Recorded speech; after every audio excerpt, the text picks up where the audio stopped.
நடத்தியதற்கு ஒரே ஒரு காரணம் சுதீஷ். நாம் இந்த திருமணத்தை தலைமையேற்று நடத்துவதற்கும் இவர்களை ஆசீர்வதிப்பதற்கும் காரணம் மறைந்த அன்பு நண்பர் சகோதரர் சுதீஷ் தான். காரணம், என்னுடைய அண்ணன் பையன் திருப்பூரில் வேலை செய்கின்ற பொழுது 2 பேரும் ஒரே இடத்தில் வேலை செய்தார்கள். அப்போது ஒவ்வொரு சனி ஞாயிறு வருகின்ற பொழுது லாரன்ஸ் போன் பண்ணி எங்க இருக்கிற அப்படின்னா குன்னூர்ல இருக்கிற அப்படின்னா, குன்னூர் யார் வீட்டடா இருக்கிற அப்படின்னா சுதீஷ் வீட்டுல இருக்கிற அப்படின்னா, உனக்கு அங்க சௌகரியமா இருக்குது அப்படின்னா சித்தப்பா நம்ம வீட்டை விட சிறப்பாக கவனிச்சுக்கிறாங்க, அவங்க அப்பா அம்மா அவனை கவனிச்சுக்கிறத விட என்னை கவனிச்சுக்கிறாங்க என்று சொல்லுவது இன்றைக்கும் எனக்கு ஞாபகம் இருக்கிறது. எனவே சுதீஷுக்கு நன்றி கூறும் விதமாகத்தான் அவருடைய தந்தை என்னிடம் கேட்க பொழுது மறக்காமல் மறுக்காமல் திருமணத்திற்கு வர வேண்டியது என்னுடைய கடமையாக நான் நினைக்கின்றேன். இதை அப்படியே மனதில் வைத்துக் கொண்டு நினைவில் வாழும் சுதீஷ் நிச்சயமாக இந்த நேரத்தில் உனக்காக ஜெபித்துக் கொண்டிருக்கிறார் என்பதை அன்போடு தெரிவித்துக் கொள்கின்றேன். மாது எஸ்தரை முன்னாடி பார்த்துட்டீங்களா? பார்த்திருக்கியா? பார்க்கலையா? சட்டமா சொல்லு. பார்த்திருக்கியா? இப்படியா இப்படியா இப்படி? எஸ்தருக்கு எந்த ஊர்ல இருக்கு? குப்னாபுரமா? கலாச்சார குப்னாபுரமா? குப்னாபுரம். Very good. இதுக்கு முன்னாடி இவரை பார்த்துருக்கீங்களா? பார்த்தது இல்ல. பார்த்துருக்கீங்களா? இந்த ஓலை சம்பந்தம் பேச வரும்போது பார்த்தீங்க இல்லையா? அதுக்கு முன்னாடி அவரை போறாங்கனால பார்க்கல. Okay, very good. இது ஏன் கேட்கிறேன் அப்படின்னா, சிட்டில லேடிஸ் கிளப் ஒன்று இருந்துச்சாங்க. Ladies club. மாதுக்கு சிரிப்பு பாரா, இப்பதான் நம்ம லேடிஸ் கிளப் ஒன்று இருந்துச்சு. இந்த லேடிஸ் கிளப்ல ஒரு விழாவிற்காக நிறைய பெண்கள் ஒன்று சேர்ந்திருந்தாங்க. அப்ப இந்த லேடிஸ் கிளப்பை நடத்தி கொண்டிருக்கிற நடுவர் அந்த பெண்களை பார்த்து கேட்டார், அன்பு நண்பர்களே, கடைசியாக உங்க ஹஸ்பண்டுக்கு நீங்க எப்ப ஐ லவ் யூ சொன்னீங்க அப்படின்னு கேட்டார். உடனே எல்லா பெண்களும் அப்படி ஒருத்தரா, நான் ஒரு 2 நாளைக்கு முன்னாடி சொன்னேன், நான் ஒரு 5 நாளைக்கு முன்னாடி சொன்னேன், நான் ஒரு 1 வாரத்துக்கு முன்னாடி சொன்னேன், நான் ஒரு 1 மாசத்துக்கு முன்னாடி சொன்னேன், நான் சொல்லி பல நாட்கள் ஆகிவிட்டது அப்படின்னு பல பதில்களை சொன்னாங்க. உடனே அந்த நடுவர் சொன்னாரு, அதெல்லாம் இருக்கட்டும், அப்படியே இப்ப எல்லாரும் மொபைல் எடுத்து போனை எடுத்து உங்க ஹஸ்பண்டுக்கு ஐ லவ் யூ அப்படின்னு மெசேஜ் அனுப்புங்க அப்படின்னு சொல்ல ரொம்ப ஆர்வமாக இருந்த எல்லா பெண்களும் தங்கள் கணவருக்கு அனுப்புறாங்க. ஐ லவ் யூ அப்படின்னு மெசேஜ் ஓடுது. அனுப்பி 5 நிமிஷத்துக்கு அப்புறம் அந்த நடுவர் கேட்கிறாரு, ஒரு 5 மினிட்ஸ் அப்புறம் என்ன பதில் உங்க கணவர் வந்திருக்கிறாரு அப்படின்றது எனக்கு சொல்லுங்க அப்படிங்கிறாரு. அவரே ஒவ்வொருத்தரா பதில் சொல்ல தொடங்குறாங்க. ஒரு அம்மா சொல்லுது, என் கணவர் எனக்கு பதில் போட்டிருக்காரு, எப்படி உனக்கு வேலையே இல்லையா அப்படி போட்டுக்கிறாரு. சரி, 2வது என்ன செலவு கொடுத்த காசு காலியாகிச்சா இந்த வார்த்தையா அப்படின்னு சொல்லி 2வது. 3வது எது கல்யாணத்துக்கு போனியா, நகரத்துக்கு வித்தியாசமா இருந்திருக்கும், விட்டு போட்டு அந்த நகை வாங்கினான்னு எனக்கு அனுப்பியா. சரி, 4வது ஏதோ தெரியாம எனக்கு மெசேஜ் போட்ட போல. சரி, இப்போ அந்த நடுவர் சொன்னார், யாருடைய மெசேஜ் பெஸ்டோ அவங்களுக்கு நான் ஒரு பரிசு தரேன் அப்படின்னு சொன்னார். எல்லாரும் சொல்லி முடிச்சு ஒரே ஒரு பாயிண்ட் சொல்லிச்சு, என் கணவர் பதில் போட்டுருக்காரு பாருங்க. எப்படி எவன் என் மொபைல் எடுத்து தப்பா மெசேஜ் போட்டான் அப்படின்னு. அது இன்றைக்கு சமூக வாழ்க்கை இப்படிதான் போயிட்டு இருக்கு. இது உண்மை, இதை மறுதளிக்க முடியாது. இங்கே உள்ள இறைவார்த்தை நன்றாக இருக்கும். பெண்களே உங்கள் கணவருக்கு கீழ்ப்படியுங்கள், ஆண்களே உங்கள் பெண்ணை உங்கள் மனைவியை மதித்து நடங்கள். நல்லா அது திருமண நாளில் வாசிக்கும் பொழுது மாது ரொம்ப நல்லா இருக்கும், எஸ்தர் ரொம்ப ரொம்ப நல்லா இருக்கும். ஆனால் உள்ளே செல்கின்ற பொழுதுதான் இந்த நிலைமை வரும். எவராக அப்படி வரும். அதற்காகத்தான் உங்களுக்கு இன்றைக்கு சில வார்த்தைகளை பகிர்ந்து கொள்ள ஆசைப்படுகின்றேன். விவிலியத்தின் அடிப்படையில் முதலாவதாக இந்த திருமணத்தின் தொடக்கம் எப்படி இருக்கும் என்பதை நீங்க புரிஞ்சுக்கணும். இவங்க உங்க அப்பா அம்மாவுடைய மேல உங்களுக்கு பொண்ணை பார்த்தாச்சு, 3 ஓலை வாசித்தாச்சு, என்னென்ன பேசணும் பேசியாச்சு, பந்தலம் போட்டாச்சு, இன்னைக்கு ஊருக்காரங்க எல்லாம் சாப்பிடுவாங்க. அடுத்த நாள் பார்த்தா நீங்க நடுத்தர நடந்து போயிட்டு போது உடனே யாருமே கண்டுக்க மாட்டாங்க. உண்மை, எனக்கு அப்படித்தான் நடந்துச்சு. கல்யாணத்துக்கு சொல்றேன் சொல்றேன், நீ பாட்டு யோசிச்சு இருக்காத. உருப்பட்ட தன்னைக்கு நம்ம தான் ஹீரோ, அப்படி பாட்டா இருந்துச்சு, பயங்கரமான கூட்டம், நம்ம தான் ஹீரோ நினைச்சிட்டு இருந்தா ஒரு வாரத்துக்கு அப்புறம் நம்ம பாட்டுல போனா இது எல்லோருக்கும் நடக்கும். அந்த திருமணத்தை எப்படி தொடங்க வேண்டும் என்பதை கற்றுக்கொள்ள வேண்டும். அதுதான் பெற்றோர்கள் உங்களுக்கு தகுந்த மிகப்பெரிய கொடை. ஏன் இந்த பெற்றோர்கள் உங்களை பெற்றோர்களாக ஆசைப்படுகிறார்கள் என்றால், நாங்கள் வாழ்வோம் நீங்களும் வாழ்ந்து காட்டுங்கள் என்பதுதான் ஒரு கத்தோலிக்க கிறிஸ்தவ குடும்பத்தை அடிப்படைத்தார்கள். விடுதலை பயணம் 14ஆம் அதிகாரத்துல இஸ்ராயேல் மக்கள் செங்கடலை கடக்கிறார்கள். கடக்கின்ற பொழுது ஆண்டவர் சொல்கிறார், இதோ பாஸ்கா உங்களுக்கு விடுதலை, நீங்கள் கடந்து செல்லுங்கள் என்று சொல்கிறார். உங்கள் திருமணம் என்பது கடந்து செல்கிறது. இம்மாதிரி இளைஞர் எனப்பட்ட ஆரோக்கியமாக இன்று ஒரு திரு என்று அழைக்கப்படுவார். இளம்பெண் என்று அழைக்கப்பட்ட எஸ்தர் ராணி இனிமேல் திருமதி என்று அழைக்கப்படுவார். ஆமாவா எஸ்தர்? ஆமா, அது தெரியும். இதுதான் உங்களுடைய பழக்கம். ஆக இஸ்ராயேல் மக்கள் எப்படி கடந்து சென்றார்களோ அதே போல நீங்கள் கடந்து செல்கிறீர்கள்.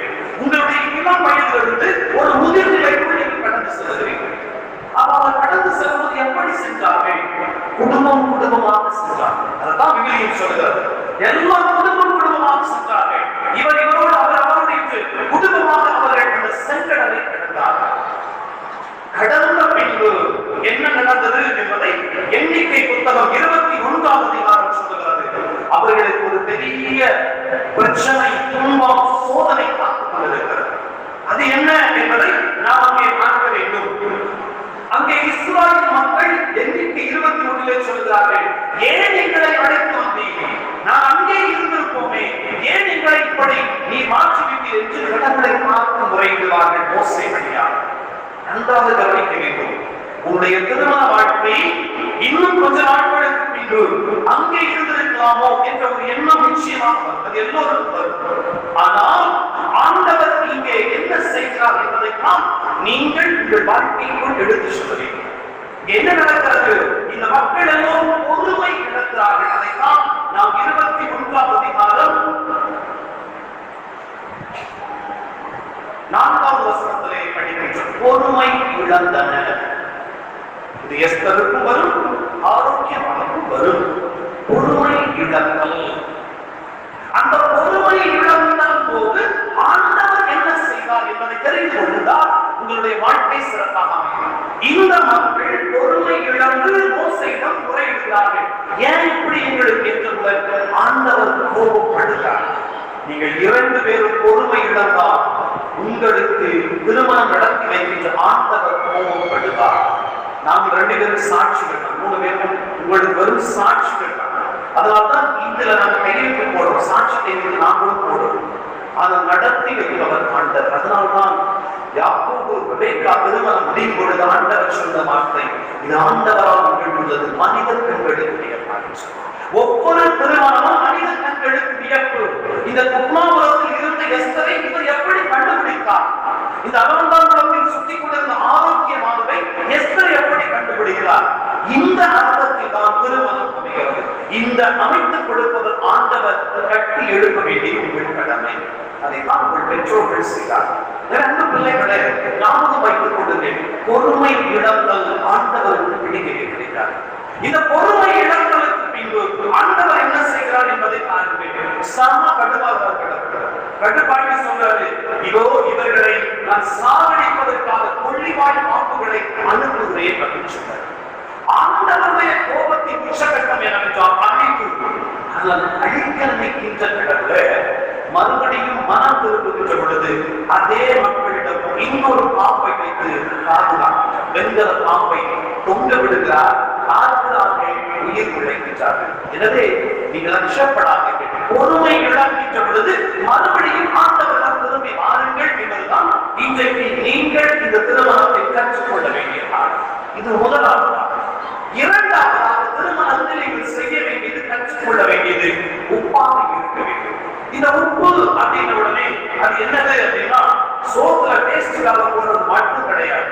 அதுல நிறைய காரியங்கள் இருக்கிறது. உப்பு ரகசியத்தை காக்கும். நல்லா பாருங்க, அந்த போட்டிருக்கிற சமா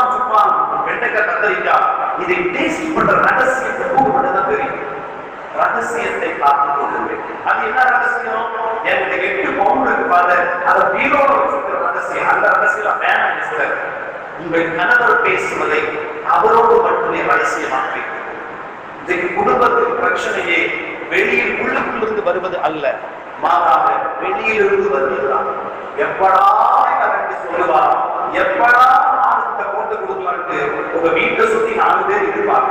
இருக்கிறப்ப ஏமாற்ற போச்சுக்காதீங்க, நான் சும்மா ஜெனரலா சொல்றேன். இது உண்மை. எனவே ரகசியத்தை காத்துக் கொள்ளுங்கள். உன் கணவர் சொல்லுவதை ரகசியமாக வைத்துக் கொள். அதுதான் நல்ல கணவருக்கு அறிகுறி, நல்ல மனைவிக்கு அறிகுறி. அன்னை மரியா தன் கணவருடைய ரகசியத்தை காத்து வைத்தார்.